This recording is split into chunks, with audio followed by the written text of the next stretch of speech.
Hello, everyone. We are live on YouTube, Facebook, Twitter, Fanbase. Tonight's lecture by Neville Goddard, Occupant or Inmate, from November 22nd, 1966.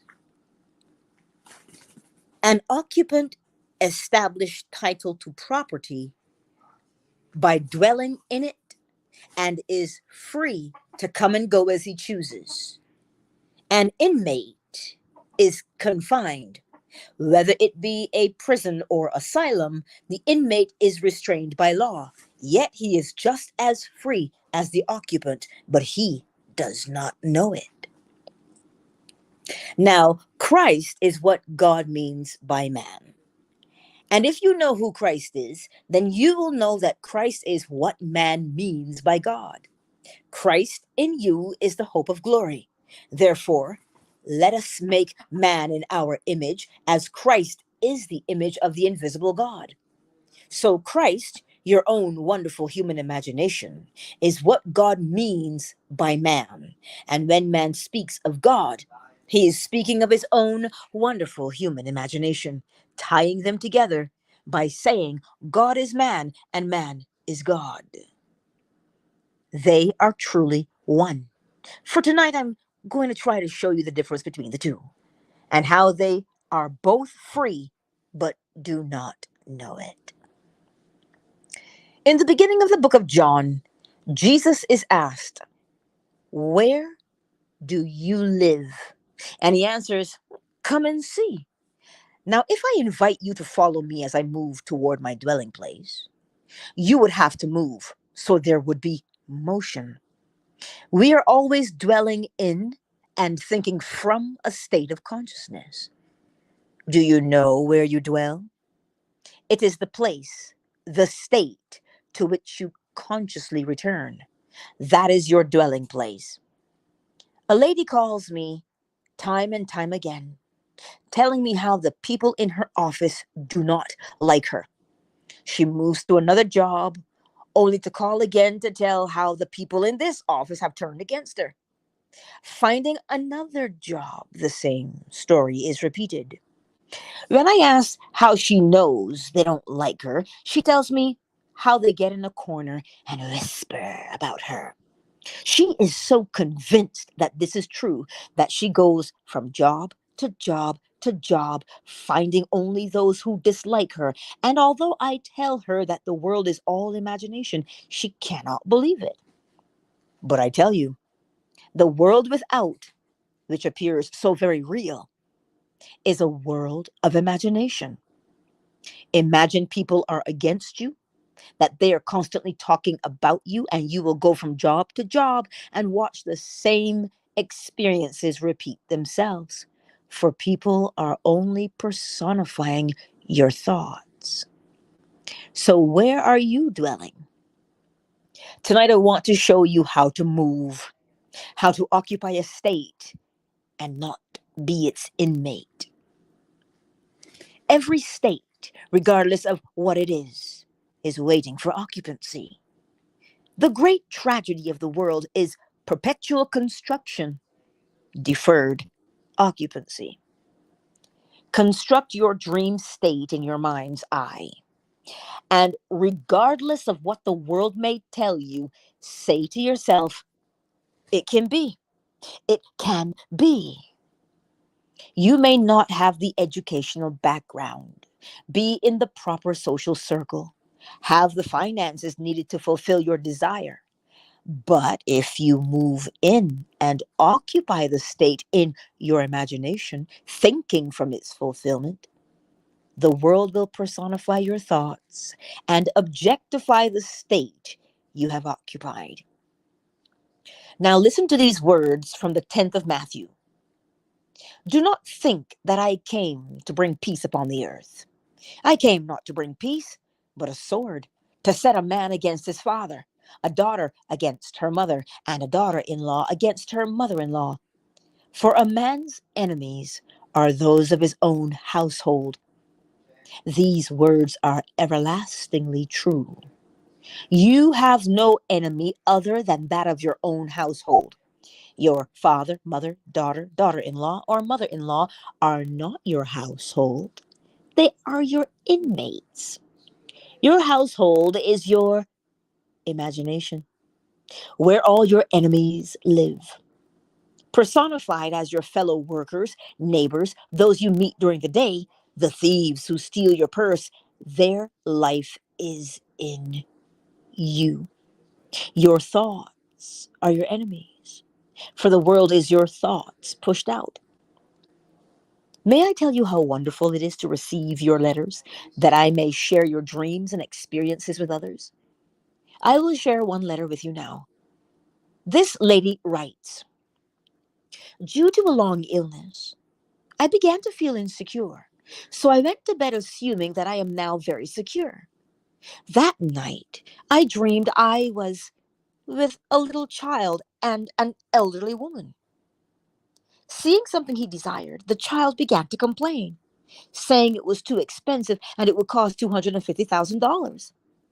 I told him not to be concerned because he already had billions of dollars.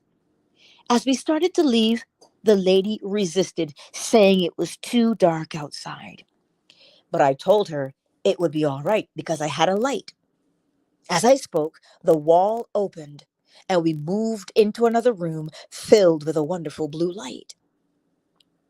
Then, a few days later, I dreamed I was in a field of harvested wheat where a few stalks remained.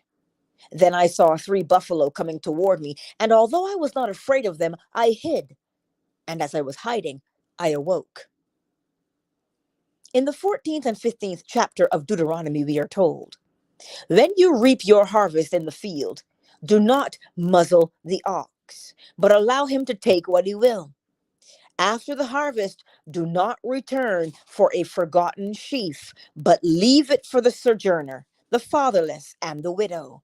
And if perchance you beat the olive trees, do not go over the boughs again, but leave them for the sojourner, the fatherless, and the widow. Do not harvest to the end, but leave some. And remember, you were once a slave in Egypt. 3 in Scripture represents resurrection. On the 3rd day, the earth rose up out of the deep. The buffalo, like the ox, eats what it sees and what it needs. You are willing to leave behind for them to feed upon, as the symbol of the stranger, the fatherless, and the widow. My earthly father took that story in Deuteronomy to such an extent that he would never finish his plate at home. When he had all he desired, he would fill his plate once more, take one small morsel, and leave the rest for the servants. My mother had instructed the servants not to eat from the table dishes, but from anything that remained on the plates. So my father would make certain they had a full meal from his plate every time. He did the same thing in New York City, and I couldn't convince him that the waiters would not touch it. He left food for the sojourner, whether they ate it or not. That was my earthly father. And so it was with the lady in her dream. She left the grains for the sojourner and those who may need it, remembering when she was a slave in the land of Egypt. So I can say to her, you are having biblical dreams. And when these dreams appear, you, God asleep, are near the unfolding of Christ. For Christ is what God means by man, and Christ awake is what man awake means by God. When Christ, your imagination, begins to stir in you, go all out and completely abandon yourself to a state. Determined to either sink or swim, dare to move from one state into another. Many years ago, Blake showed me how to move, how to see infinite man as one, telling me to let myself go and fall backwards. I fell, just as I have done from a high diving board into a pool, but this time I fell through interstellar space, and when I came to rest, I saw a heavenly being in the distance. At first, it appeared as one man whose heart was like a flaming ruby. As I approached, I saw that this flaming heart contained all of humanity, all the nations, all the races. Every being in the world was contained in the heart of the one man. That is how I learned how to move from one state into another. Just let yourself go and fall backwards into another state, from one of not being wanted to being wanted.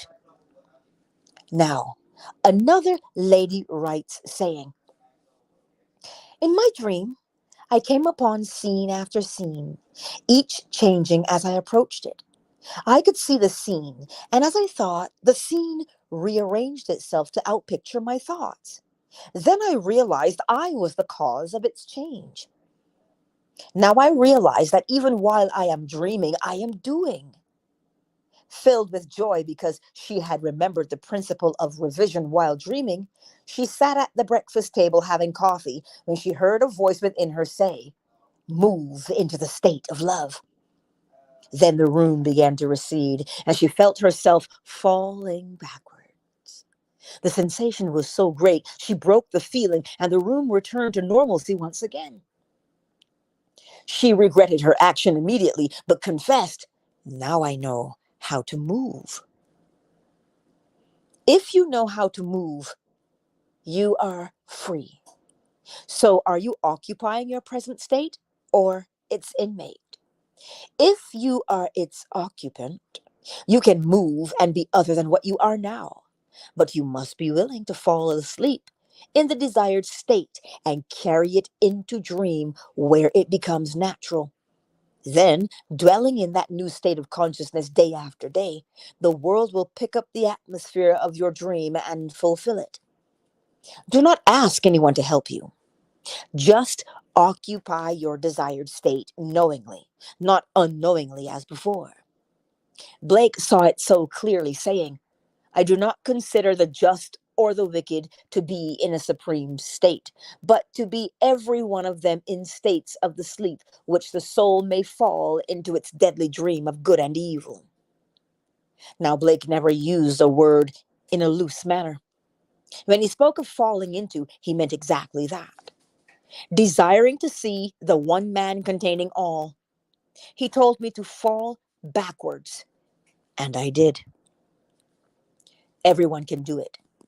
No one is less than another. Christ in you is the hope of glory. Not Christ in a chosen few, but Christ in all. For Christ is what God means by man. Are we not told to bring forth Christ? That he remains with us in labor until Christ be formed in us? Then God said, let us make man in our image. He was saying, let us make man who is Christ, for Christ is man. And when man knows who Christ is, he knows they are one. God became man that man may become God. We are not some little thing, but Christ and we can be anything we want to be if we occupy a state and are not its inmate. In the November 18th issue of Time magazine, the official speaker for the Vatican said, the teachings of the Catholic Church must be considered as certain, and whenever they change, it is only a change from one state of certainty to another state of certainty. Now, aren't we living in Alice's Wonderland? All you do is change from one state of certainty to another state of certainty. May I tell you, truth cannot contradict itself. If it is now false, it will always be false. Or it was always false. In the 8th chapter of Corinthians, we read the words, food will not commend you to God. You are no better off if you eat, and no worse off if you do not. Yet for 1100 years, the doctrine of not eating meat on Friday was a certainty inspired by one in whom meat possibly disagreed. But because he spoke as having received the information from on high, no one dared to break it. Now the present Pope undoubtedly likes to eat meat, so he changed it from one state of certainty to another state of certainty. Now, if that isn't Alice through the looking glass, I don't know what is. Didn't the Mad Hatter say, the words that I say mean what I want them to mean, and proceeded to give new meanings to words. But I tell you, truth cannot contradict itself. If it wasn't true when recorded, it was never true. And if it was true, then it will always be true. Christ defines himself as the truth, and Christ is your own wonderful human imagination. With him, all things are possible. I don't care what the world will tell you. If you know who Christ is, nothing is impossible to you. If you feel secure or insecure, loved or unloved, known or unknown, it is only a state whose occupant is Christ. He takes the state of security upon himself and wears it like a garment, knowing he will make it alive. That power is in you, eager to do your will. Deliberately move into the state of being known, of being affluent or famous by falling into it. Clothe yourself with that state, for you are Christ. There is nothing but God in this world, and Christ is what God means by man. Made in the image of God, Christ is in you. You will never find him on the outside. When you see Christ, you are seeing yourself. On that day, you will not lose your identity, but will see a state of beauty, majesty, greatness, and strength. Every noble characteristic in the world will be embodied in that state, which you will recognize as yourself. When you see your son, he will look exactly like you, but raised to a higher level of majesty. Looking at yourself, you see Christ. This I know from experience. Everything here on earth is but a caricature of the being you really are. But while we are wearing these masks, we can apply this marvelous principle, not only for ourselves, but for everyone. The lady who calls tells me that she never does what I ask of her. Lord, how long? How long, O Lord, must I forgive my brother? 70 times 7. I must continue to put the lady into the state of being wanted and loved until she remains there, even if I have to do it 70 times 7. I can never give up, never turn my back and discard anyone as hopeless. Nothing is hopeless unless you give up hope. You don't forgive them 490 times, but until you have actually witnessed the change. When I really succeed in putting her into the state where it is her dwelling place and she occupies it, the world will reflect it. Then and only then can I relax, for she has returned to me. God is one. So there can't be she and I, as that would make two. So she who is myself extended returns to me. I will do it and do it and do it, even if the phone rings every day until she occupies the state she desires. Yes, we are human enough to say, oh Lord, then will they remain in the state into which I have put them? But you keep on doing it. It's good for you. You do it over and over until suddenly it gels and they remain there. And remember, everyone is yourself made visible, so you can't discard any being in this world. No one can be lost because your Father is in all. He is in me and therefore cannot lose me. Were he not in me and only in you, then he could discard me. But he can't because he dwells in me and he dwells in you. Therefore, he can't discard you. And because he is one, we bear one another's burden. Help everyone who asks. Even if results are not immediate and things seem hopeless, remember, nothing is hopeless. It is only a state, as is everything in this world. And when you see the eternal states, you stand amazed, for strangely enough, they are all human.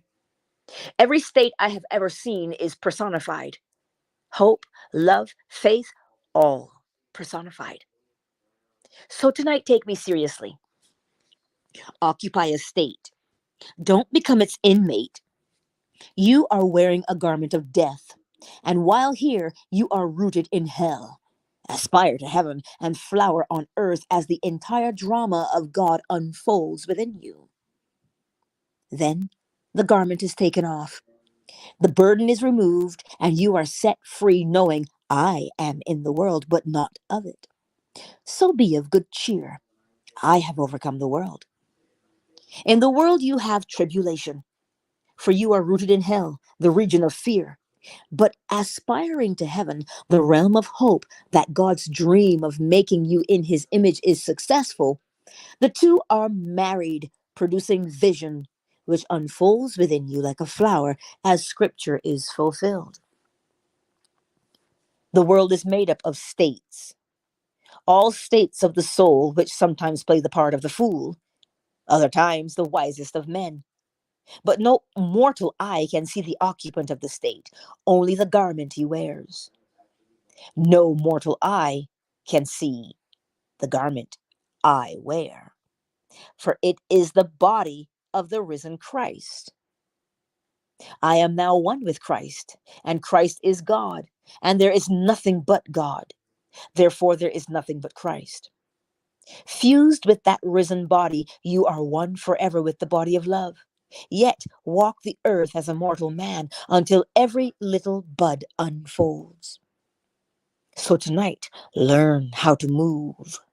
It takes no time to move from one state into another, just the willingness to let go. You cannot serve two masters. You either believe me or you don't. You are either with me or against me. Burn your bridges and completely abandon yourself to the person you want to be. Reason cannot understand. Therefore, he will say it cannot be. Reason will never find Christ, for Christ comes only through revelation. Don't ever be ashamed of being afraid, for who hasn't been fearful in this world? What person can tell me he hasn't been afraid of going to hell? Are we not told that Christ went down into hell? But he aspired to heaven, and that is his hope. The three great virtues in the world are faith, hope, and love. The greatest is love. For when the whole thing flowers, there's nothing but love who did it all. In spite of all of the horror, love was the guide, for there is nothing but love. So in the end, no one will be greater than the other, because there is no other. There is only one, and that one is God. Try this simple technique of falling back, but know where you are going. Try this simple technique of falling back, but know where you are going. Just let yourself go and fall into the state of security. Remain there until it feels natural. Then you will find yourself returning to it often as it becomes more and more comfortable. And the state to which you most constantly return constitutes your dwelling place. Remember, everything remains just as it is unless you move. Everything remains just as it is until you move. But if you move the slightest, the room, although still the same, will be seen differently. The world is finished, yet seen so different when viewed from another state of consciousness. No one is any greater or more important than you are. They are only a state, and many of them don't even know it. In fact, most of them know nothing of what you have heard tonight. You are blessed because you have heard as you are told. Thank you, Father, that you hid these things from the wise and the foolish and revealed them unto babes, for of such is thy gracious will. You will never find Christ in scientific books, but you will hear of him through the hearing of the ear by one who has experienced who he is, and you either believe it or you don't. If you believe me, you can test me. Lord Lindsay once said to those who came to him, You ministers are making a mistake. In your pulpit, you are arguing for Christianity, and no one wants to hear your argument. You ought to be witnesses. Does this thing work? Then share it with the rest of us. He was speaking of this level of moving from state to state, not the promise, for that comes when the tree begins to flower. It flowers on earth. But until the promise unfolds, share your experiences of moving so all may enjoy freedom and the affluence of the world. Tonight, I hope you heard enough to want to test it. Try falling into a state and remaining there until it feels natural. It feels natural to go home tonight, and you'll feel relaxed when you arrive. I have been living in my home 7 years now. I've been living in my home 7 years now. And no matter where I go, it always feels so good to be home again. Now move into a state and stay there until you feel just as comfortable in it as you do your home. You might not feel at home in a palatial place, but if you will remain there long enough, it will begin to feel like home. For you will become accustomed to it and not feel its strangeness anymore. Choose this night where you would like to live, for the world is yours and every state within it. It's entirely up to you where you live.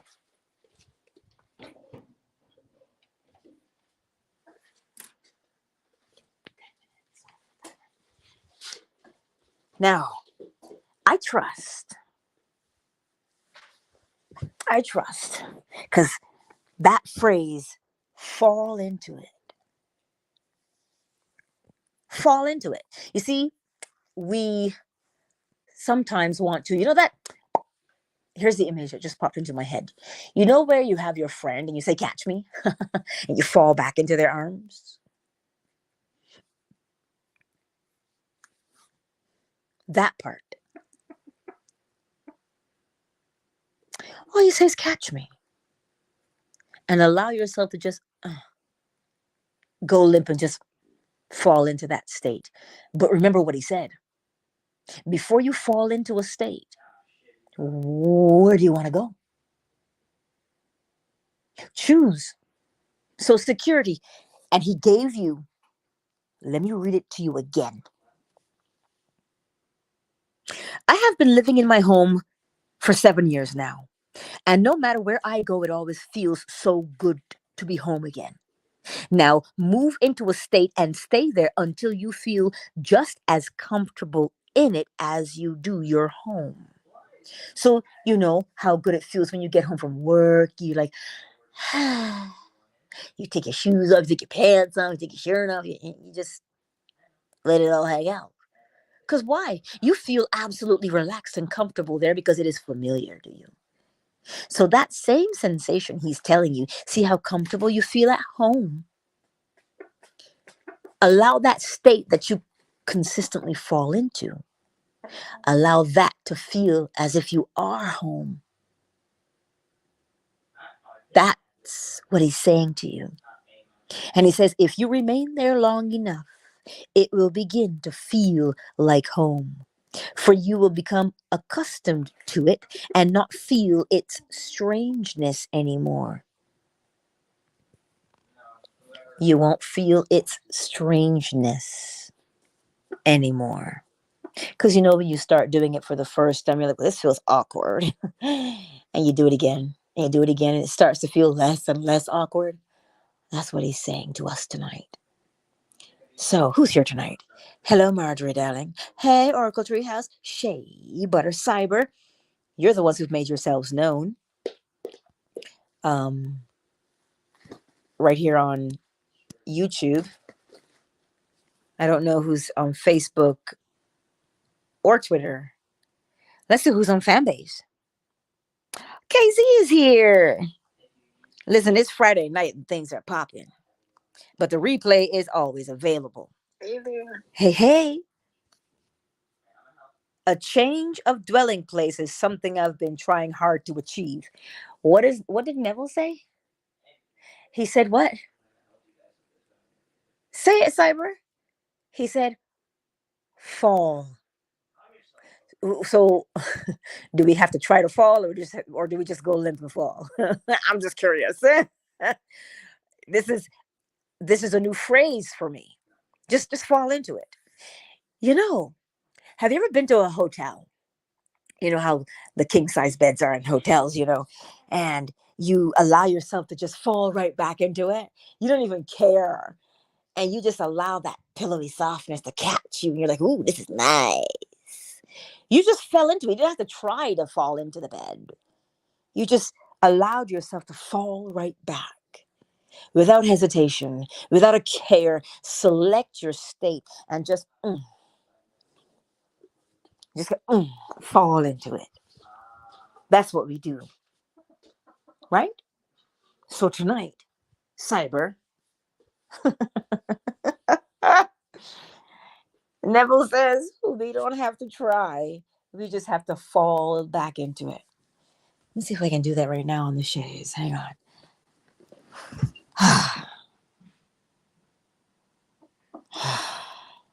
Just flop back on the couch. Wherever you are, just flop there. Because that's falling back. So then you want to fall into a state of security. What security feel like to you? You're safe, everything is good, you got no worries. Security. And just let your body go limp in that state. Just fall into it. Practice falling mentally. Now that's new for me, I'll tell you that, because I now have to practice that part. Mentally falling. Because that is an eerie, like, to me at least. Because remember, your body has to register that fall, right? Yes. Think about this for a moment. If you're sleeping, okay? You've dreamt of falling before in your sleep.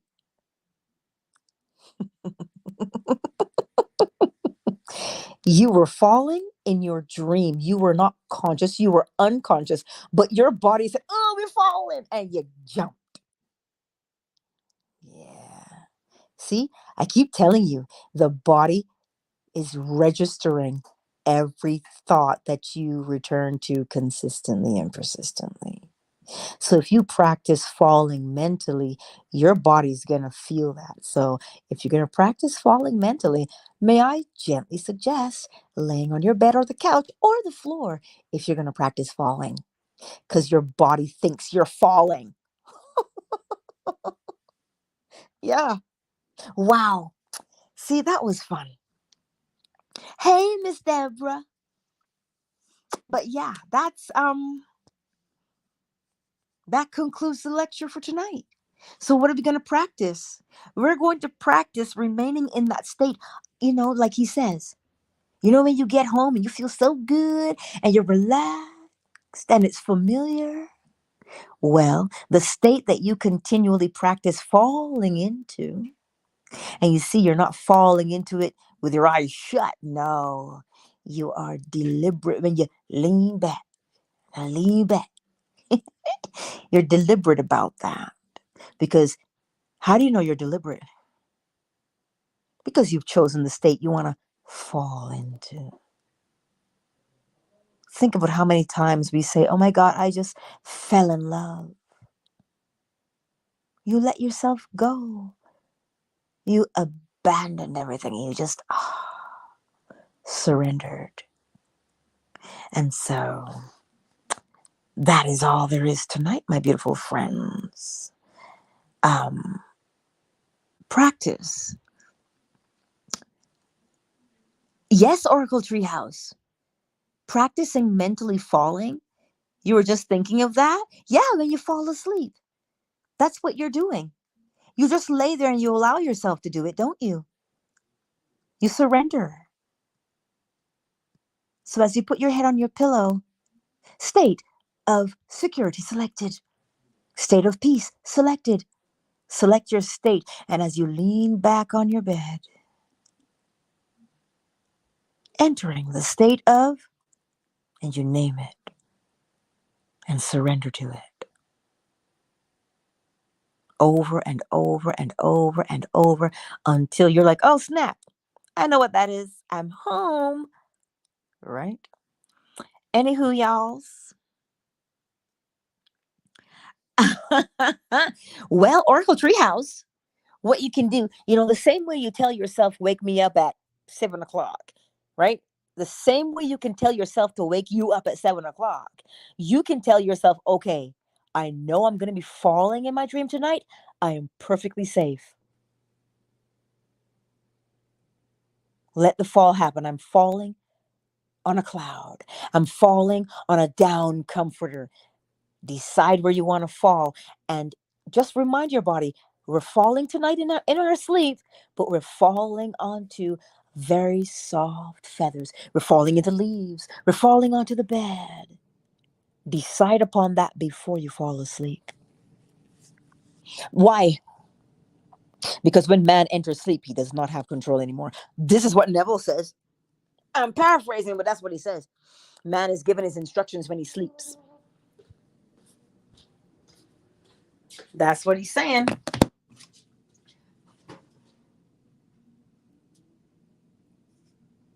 Ooh, child. Does that make sense to you? Good. Very good, Oracle Treehouse. All right, y'alls. I'm going to go and take my lemon loaf out the oven now. Listen, I have been saying all week I want to make a lemon loaf. And I wasn't hemming and hawing. I just didn't have a recipe. But tonight, I was scrolling. And I always look for recipes. And it just jumped out and bit me. And I said, hey, let me make that. So I ran and got the ingredients I didn't have. And now I'm going to take it out of the oven and let it cool. And then I'm going to ice it with lemon drizzle. Yeah. And I'm going to have it with some tea, y'all, before I go to bed. You are most welcome, Oracle Treehouse. Remember, decide where you want to fall tonight as you dream. Listen, I'm going to test it till it happens. Every night. Because you know why? Now you're being diligent. Now you're focused. You've given yourself one task. Oh, Lord. And then you'll do it, won't you? Yes. Rest well, my beautiful friends. Good night.